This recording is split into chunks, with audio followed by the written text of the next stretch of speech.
রাম ওর ভালোবাসাকে ফিরে পাওয়ার জন্য শহর ছেড়ে গ্রামে চলে আসে।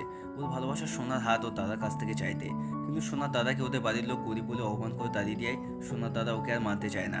তারপর রাম সোনাকে ছাড়তে না চাইলে ওর দাদা ওকে ঘরে নিয়ে গিয়ে উত্তম মধ্যম দিয়ে গ্রাম থেকে বাইরে বার করে দেয়। তারপর রাম সোনার জন্য আবার ফিরে আসে। ওর ভালোবাসাকে সত্যি প্রমাণ করার জন্য একটা মৌকা চায়। সোনার দাদা শর্ত রাখে, ওকে 1 একর জমি দেয় আর তাতে ওদের সমান ফসল ফলাতে বলে, গরু দেখভাল করতে বলে আর একজন কৃষকের মতো পরিশ্রম করতে বলে। তাহলেই ওর বোনের সাথে ওর বিয়ে দেবে। আর যদি না পারে তাহলে ওর বোনকে ছেড়ে সারা জীবনের মতো চলে যেতে হবে। রাম ওর ভালোবাসা প্রমাণ করার জন্য সব শর্তে রাজি হয়ে যায়। প্রথম দিকে গরুর দেখভাল ও চাষের কাজ কিছুতেই করতে পারে না। আর এত কিছু করার পর খাবার পায় শুধু ভাত আর লঙ্কার গুঁড়ো। সেই খাবার খেয়ে রাম নিজেকে সামলাতে না পারলে সোনা এসে ওকে সামলায়। আর তাতেই রাম জুস পেয়ে সব কাজ শিখে নেয়। রাম যে খাবার খায় সোনাও সেই খাবারই খেতে শুরু করে। রাম জমিতে নাঙল দেয়, ধান লাগায়। যত যত্ন দিয়ে ধান বড় করতে থাকে ততটাই ভালোবাসাতে সোনার দাদা রাগও কমিয়ে ফেলে। ফাইনালি সেই দিন আসে যেদিন সোনার দাদার সাথে রামের ফসলের ওজন হয়। পুরো গ্রাম রামের জন্য ভগবানের কাছে আশীর্বাদ চায় যাতে রাম জিতে যায়।